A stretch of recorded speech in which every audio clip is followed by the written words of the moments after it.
Doctor Zakir Naik Hindu ধর্মগ্রন্থ থেকে প্রমাণ করলেন, হযরত মুহাম্মদ সাল্লাল্লাহু আলাইহি সাল্লাম পৃথিবীর সর্বশেষ এবং চূড়ান্ত নবী। সবচেয়ে ভালো পদ্ধতি যেটা পবিত্র কোরআনে বলছে, এসো সেই কথা যাহা আমাদের এবং তোমাদের মধ্যে এক।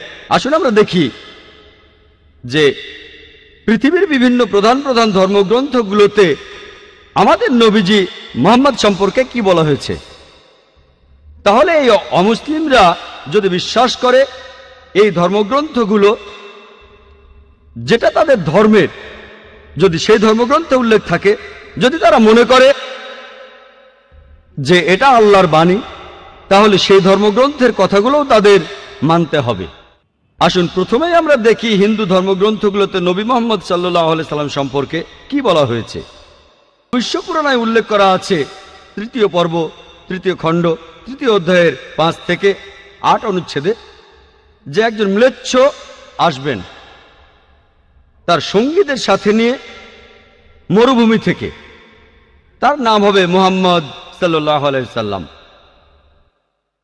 রাজা ভোজ এই দেবতুল্য মানুষকে স্নান করিয়ে পবিত্র করবেন আর তাকে স্বাগত জানাবেন সম্মানের সাথে, তার সাথে কথা বলবেন শ্রদ্ধার সাথে, আর বলবেন, হে মানুষ জাতির গর্ব, আপনি শয়তানকে হারানোর জন্য একটা বিশাল বাহিনী বানিয়েছেন। এই কথাটা ভবিষ্য পুরাণ 3য় পর্ব 3য় খণ্ড 3য় অধ্যায়ের 5 থেকে 8 অনুচ্ছেদে আছে। এখানে বলা হয়েছে একজন ম্লেচ্ছ আসবেন। ম্লেচ্ছ এই সংস্কৃত শব্দটার অর্থ একজন বিদেশি। তিনি আসবেন তার সঙ্গীদের সাথে নিয়ে, সাহাবাদের কথা বলা হচ্ছে। আসবেন মরুস্থল থেকে। সংস্কৃত মরুস্থল শব্দটার মানে বালিময় স্থান বা মরুভূমি। তার নাম হবে মুহাম্মদ সাল্লাল্লাহু আলাইহি সাল্লাম। রাজা ভোজ এই বিদেশির সাথে কথা বলবেন শ্রদ্ধার সাথে আর বলবেন, হে মানুষ জাতির গর্ব। আপনারা জানেন যে মুহাম্মদ সাল্লাল্লাহু আলাইহি সাল্লাম তিনি মানুষ জাতির গর্ব। আল্লাহ পবিত্র কোরআনে বলেছেন, সূরা কালামের 4 নম্বর আয়াতে উল্লেখ করা হয়েছে, নিশ্চয়ই তুমি সবচেয়ে মহান চরিত্রে অধিষ্ঠিত। পবিত্র কোরআনে সূরা আহজাবের 21 নম্বর আয়াতে উল্লেখ করা হয়েছে, নিশ্চয়ই আল্লাহর রাসূল মুহাম্মদ সাল্লাল্লাহু আলাইহি সাল্লাম, তার মধ্যে তোমাদের জন্য উত্তম আদর্শ রয়েছে।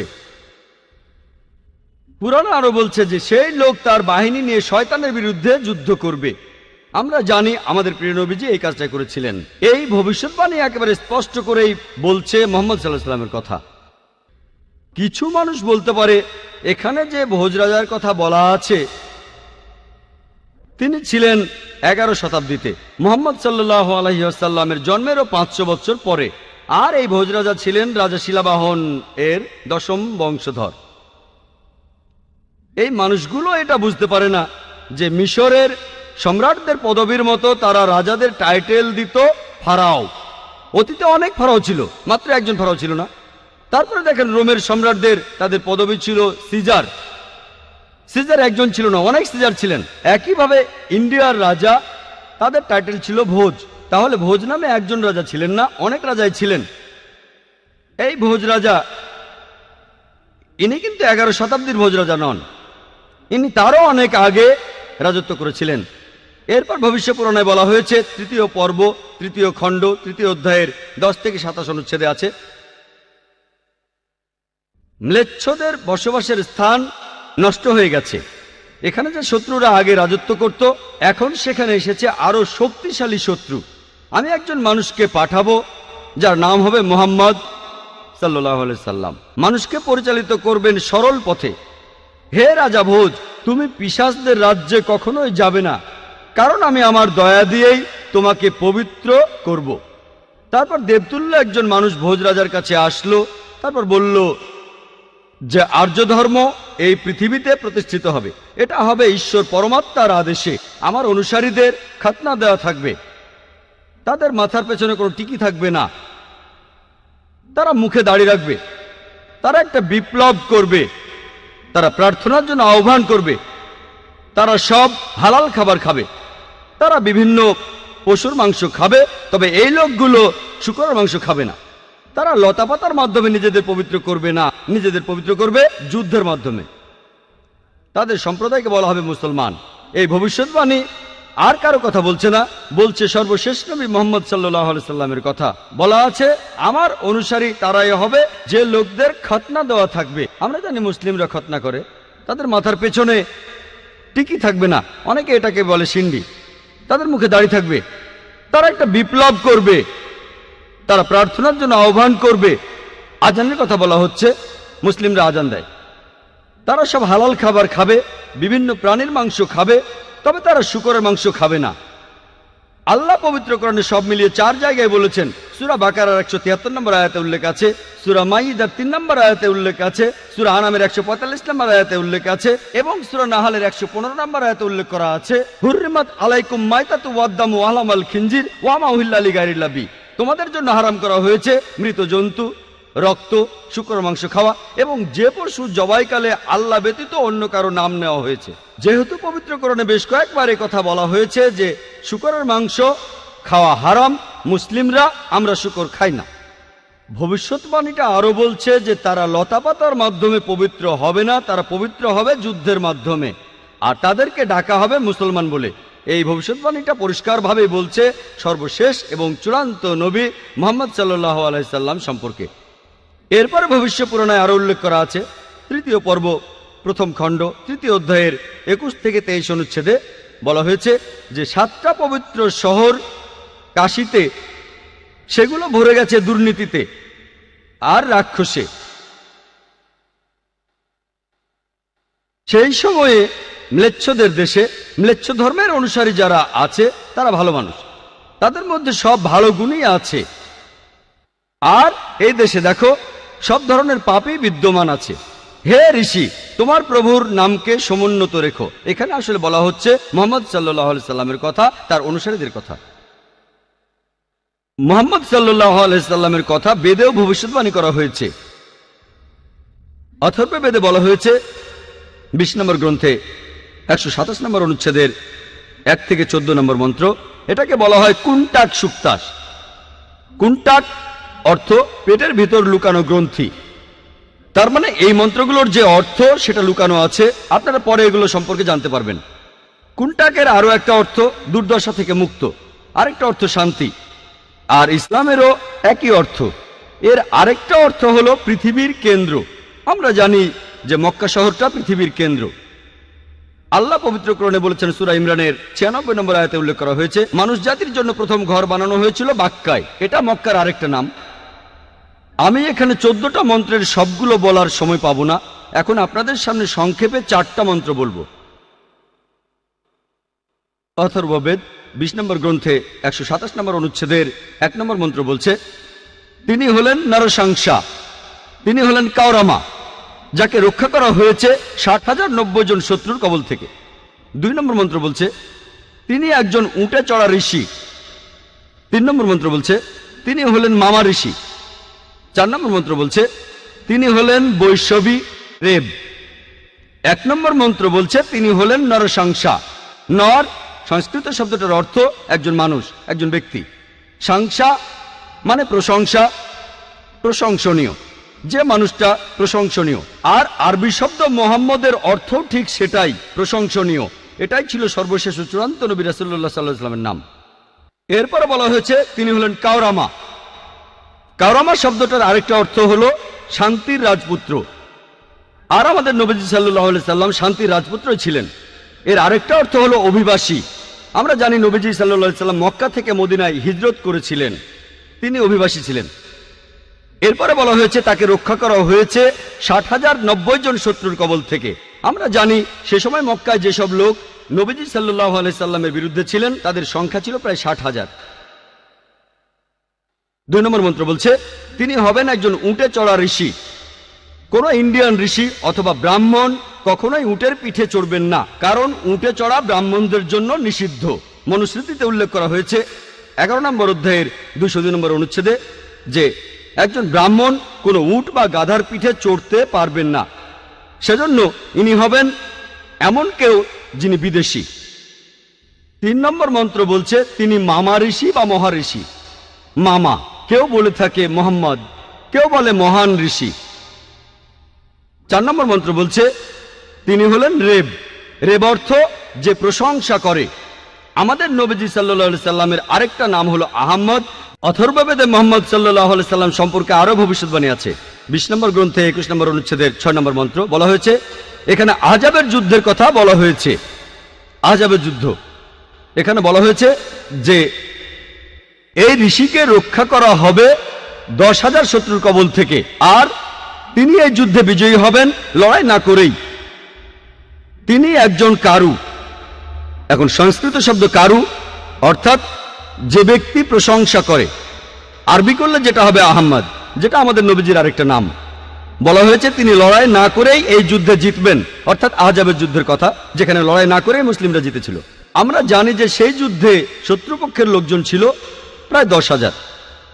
এরপর আরো আছে অথর্ববেদে 20 নম্বর গ্রন্থ 21 নম্বর অনুচ্ছেদের 7 নম্বর মন্ত্র, যে মহান ঈশ্বর ক্ষমতাচ্যুত করবেন 20 জন রাজাকে, আর তিনি রক্ষা করবেন আবান্দুকে 60,090 জন শত্রুর কবল থেকে। সংস্কৃত শব্দ আবান্দু অর্থ হলো এতিম।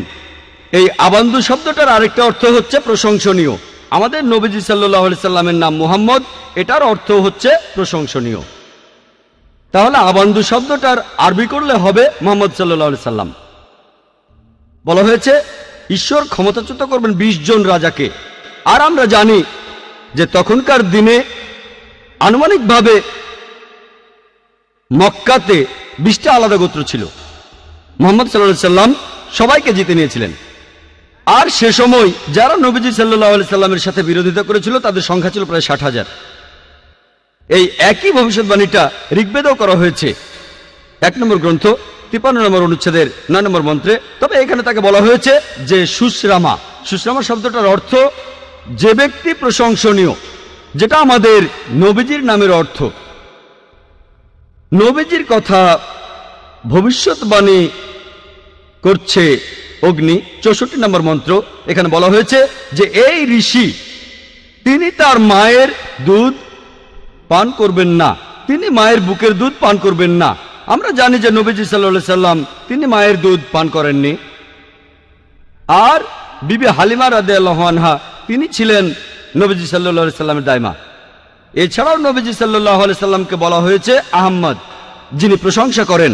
অনেক জায়গায় আছে, উত্তর চিকে আছে মন্ত্র নম্বর 1500।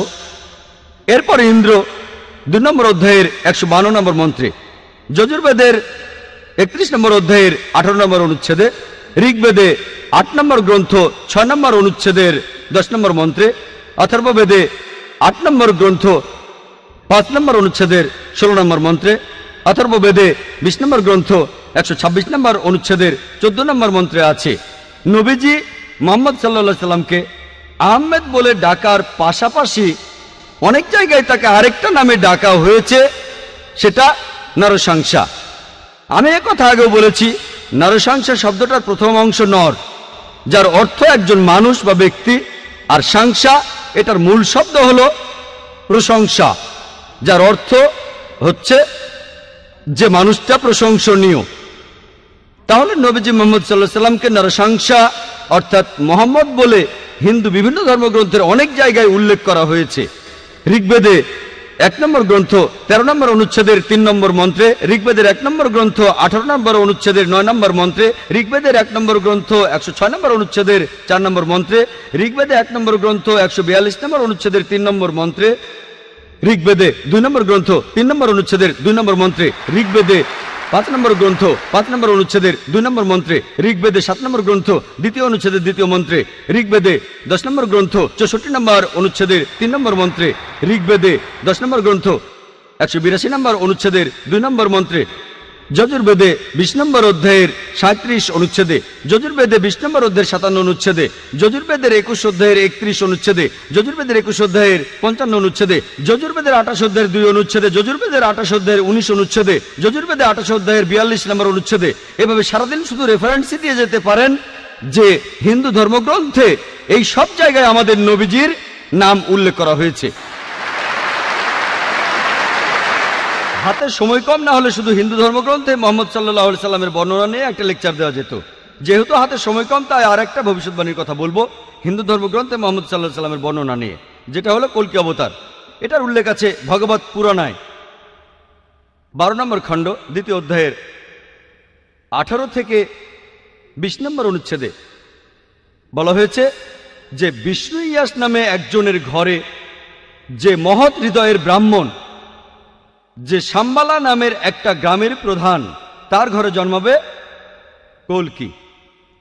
তাকে ঈশ্বর দেবেন উৎকৃষ্ট গুণাবলী, আর ঈশ্বর তাকে দেবেন 8টা অলৌকিক শক্তি। তিনি চড়বেন একটা সাদা ঘোড়ায়, তার ডান হাতে থাকবে একটি তরবারি। এরপর ভগবত পুরাণায় উল্লেখ করা হয়েছে 1 নম্বর খণ্ড 3য় অধ্যায়ের 25 নম্বর মন্ত্রে, যে কলিযুগে যখন রাজারা হবে ডাকাতের মতো, কলিযুগে যখন রাজারা হবে ডাকাতের মতো, সেই সময় বিষ্ণু ইয়াসের ঘরে জন্মগ্রহণ করবে কল্কি। এছাড়াও কল্কি পুরাণায় উল্লেখ করা হয়েছে 2য় অধ্যায়ের 4 নম্বর মন্ত্রে বলা হয়েছে যে বিষ্ণু ইয়াস নামে এক ব্যক্তির ঘরে, যিনি মহৎ হৃদয় ব্রাহ্মণ, যিনি শাম্বালা গ্রামের প্রধান, তার ঘরে জন্মাবে কল্কি। কল্কি পুরাণায় বলা হয়েছে 2য় অধ্যায়ের 5 নম্বর মন্ত্রে, কল্কিকে সাহায্য করবে 4 জন সহচর পাপীদের বিরুদ্ধে লড়াই করার জন্য। কল্কি পুরাণায় বলা হয়েছে 2য় অধ্যায়ের 7 নম্বর মন্ত্রে, কল্কি অবতারকে যুদ্ধক্ষেত্রে দেবদূত বা ফেরেশতারা সাহায্য করবে। কল্কি পুরাণায় 2য় অধ্যায়ের 11 নম্বর মন্ত্রে বলা হয়েছে যে বিষ্ণু ইয়াস নামে এক ব্যক্তির ঘরে জন্ম নেবে সুমতির গর্ভে। কল্কি পুরাণায় 2য় অধ্যায়ের 15 নম্বর মন্ত্রে উল্লেখ করা হয়েছে যে তিনি মাধব মাসের 12 দিনে জন্মগ্রহণ করবেন। এক কথায় হিন্দু ধর্মগ্রন্থের এই কথাগুলি কল্কি অবতার সম্পর্কে বলছে। আমি এবারে এই কথাগুলি আবারও সাজিয়ে আর সংক্ষেপে বলছি। 1 নম্বর পয়েন্ট, তার বাবার নাম হবে বিষ্ণু ইয়াস। বিষ্ণু মানে ঈশ্বর, ইয়াস এর মানে ভৃত্য, অর্থাৎ ঈশ্বরের ভৃত্য। যদি এটার আরবি করেন সেটা হবে আব্দুল্লাহ, অর্থাৎ আমাদের নবীজি সাল্লাল্লাহু আলাইহি সাল্লামের বাবা। তার মায়ের নাম হবে সুমতি। সুমতি সংস্কৃত শব্দটার অর্থ প্রশান্ত, প্রশান্তি, শান্তি। এটার আরবি করলে হবে আমিনা, অর্থাৎ আমাদের নবীজি সাল্লাল্লাহু আলাইহি সাল্লামের মা। বলা হয়েছে তিনি জন্মগ্রহণ করবেন শাম্বালা নামে একটি গ্রামে। শাম্বালা মানে একটি প্রশান্ত এবং শান্তির জায়গা। আমরা জানি মক্কাকে বলা হয় দারুল আমান, অর্থাৎ শান্তির ঘর। নবীজি সাল্লাল্লাহু আলাইহি সাল্লাম জন্মেছিলেন মক্কায়। এরপরে বলা হয়েছে যে তিনি শাম্বালা গ্রামের প্রধানের ঘরে জন্মগ্রহণ করবেন। আমরা জানি যে নবীজি মুহাম্মদ সাল্লাল্লাহু আলাইহি সাল্লাম মক্কার প্রধান ব্যক্তির ঘরে জন্মেছিলেন। এরপরে বলা হয়েছে তিনি মাধব মাসের 12 দিনে জন্মাবেন।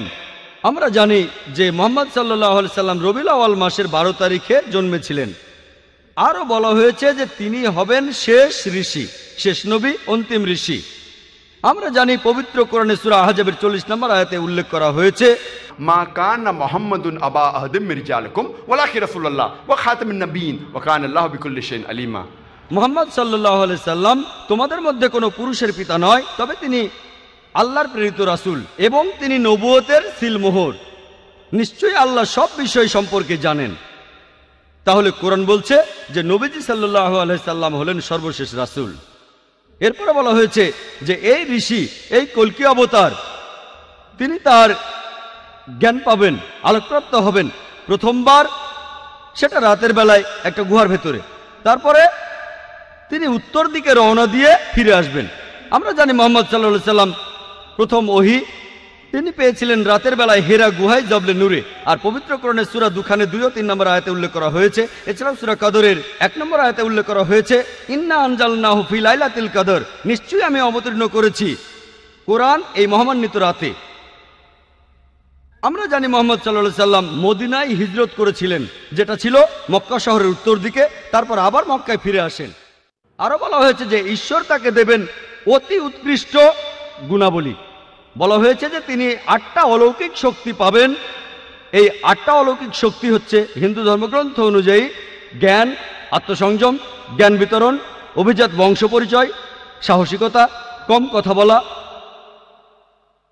মহানুভবতা এবং পরোপকারিতা। এই 8টা গুণের সবগুলোই আলহামদুলিল্লাহ সর্বশেষ ও চূড়ান্ত নবী মুহাম্মদ সাল্লাল্লাহু আলাইহি সাল্লামের ভেতরে দেখা যায়। তারপর বলা হয়েছে তিনি হবেন পৃথিবীর সব মানুষের পথপ্রদর্শক। আর পবিত্র কোরআনের সূরা সাবার 28 নম্বর আয়াতে উল্লেখ করা হয়েছে, ওমা আরসালনাকা ইল্লা কাফাতাল লিন্নাস বাশীরা ওয়া নাযীরা, আমি তো তোমাকে পাঠিয়েছি পুরো মানুষ জাতির দূত হিসেবে সুসংবাদদাতা ও সতর্ককারী রূপে পাঠিয়েছি, তবে অধিকাংশ মানুষই কথাটা জানে না। এরপরে বলা হয়েছে যে কল্কি অবতার চড়বেন একটি সাদা ঘোড়ায়। আমরা জানি যে নবীজি মুহাম্মদ সাল্লাল্লাহু আলাইহি সাল্লাম বুরাকে চড়েছিলেন যখন মেরাজে গিয়েছিলেন। এরপরে আরো বলা হয়েছে যে তার হাতে থাকবে একটি তরবারি। আর আমরা জানি মুহাম্মদ সাল্লাল্লাহু আলাইহি সাল্লাম যুদ্ধে অংশ নিয়েছিলেন, আর বেশিরভাগই ছিল আত্মরক্ষার জন্য সরাসরি অংশ নিয়েছিলেন, তখন তার ডান হাতে তরবারি থাকতো। এরপর এখানে বলা হয়েছে যে তিনি অজ্ঞ লোকদের পরিচালিত করবেন সরল পথে। আমরা জানি যে মুহাম্মদ সাল্লাল্লাহু আলাইহি সাল্লাম আরবদের পথ দেখিয়েছিলেন। আরবের সেই সময়টাকে বলা হতো আয়ামে জাহেলিয়া, অর্থাৎ অজ্ঞতার যুগ। আর মুহাম্মদ সাল্লাল্লাহু আলাইহি সাল্লাম আল্লাহ তাআলার সাহায্য নিয়ে, কোরআনের সাহায্যে আরবদের নিয়ে এসেছিলেন অন্ধকার থেকে আলোতে। এরপর আরো বলা হচ্ছে তাকে সাহায্য করবে 4 জন সহচর। বলা হচ্ছে 4 জন সাহাবীর কথা, খোলাফায়ে রাশেদিন, হযরত আবু বকর, হযরত ওমর, হযরত ওসমান, হযরত আলী, আল্লাহ সবাইকে শান্তিতে রাখুন। তারপর বলা হয়েছে যে যুদ্ধক্ষেত্রে তাকে দেবদূত বা ফেরেশতারা সাহায্য করবে। আমরা জানি যে পবিত্র কোরআনে সূরা ইমরানের 123 থেকে 125 নম্বর আয়াতে উল্লেখ করা হয়েছে। এছাড়াও সূরা আনফালের 8 থেকে 9 নম্বর আয়াতে উল্লেখ করা হয়েছে যে ফেরেশতারা নবীজিকে সাহায্য করেছিল। সেটা ছিল বদরের যুদ্ধে, আর তাদের জন্য মুসলিমরা সে যুদ্ধে জিতেছিল।